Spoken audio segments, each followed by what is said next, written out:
పాపం అక్కినేని వారి ఇంట ఇప్పట్లో పెళ్లి బాజాలు మోగేలా కనిపించడం లేదు. ఇప్పటికే అఖిల్ మ్యారేజ్ క్యాన్సిల్ అయ్యి కొంచెం అప్సెట్ అయినప్పటికీ సమంత నాగ్ చైతన్యాల పెళ్లితో అది కాస్తా పోతుందని అనుకున్నారంతా. కానీ శ్యామ్ చైల పెళ్లి కూడా ప్రస్తుతానికి వాయిదా పడినట్లు వార్తలు వస్తున్నాయి. వీరి పెళ్లి ఈ ఏడాది చివరి నుండి వచ్చే ఏడాదికి పోస్ట్ పోన్ అయినట్లు వార్తలు జోరుగా ప్రచారం జరుగుతున్నాయి. సమంత నాగచైతన్యాల పెళ్లి వాయిదాకి కారణం వాళ్ళిద్దరేనట. అదిలాగంటే నాగచైతన్య చేతి నిండా సినిమాలతో బిజీ కాగా సమంత కూడా ఉన్నట్లుండి టాలీవుడ్లో అవకాశాలతో ఊపిరి సలపకుండా ఉండడమే ఈ పెళ్లి వాయిదాకి కారణమట.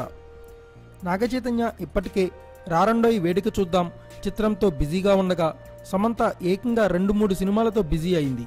సమంత చేతిలో ఇప్పుడు రాజుగారి గది 2, మహానటి, రామ్ చరణ్తో ఒక చిత్రం కమిట్ అయింది.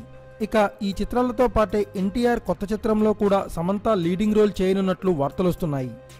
మరి ఇవన్నీ పూర్తవ్వాలంటే సమంతకి దాదాపు 1 సంవత్సరం పడుతుంది. కాబట్టే వీరి పెళ్లిని వచ్చే ఏడాదికి పోస్ట్ పోన్ చేసుకున్నట్లు చెబుతున్నారు. దీనికి అక్కినేని ఫ్యామిలీ కూడా సరే అన్నట్లు చెబుతున్నారు. మరి అక్కినేని ఫ్యామిలీకి కూడా ఇప్పుడు సమంత నాగచైతన్యాల పెళ్లి ఎంత త్వరగా వీలైతే అంత త్వరగా చేయాలనుకుంది. కానీ ఇప్పుడు వారి సినిమాల బిజీ వల్ల పెళ్లి కొద్ది కాలం వాయిదా పడింది. మరి thanks for watching. Please subscribe our channel.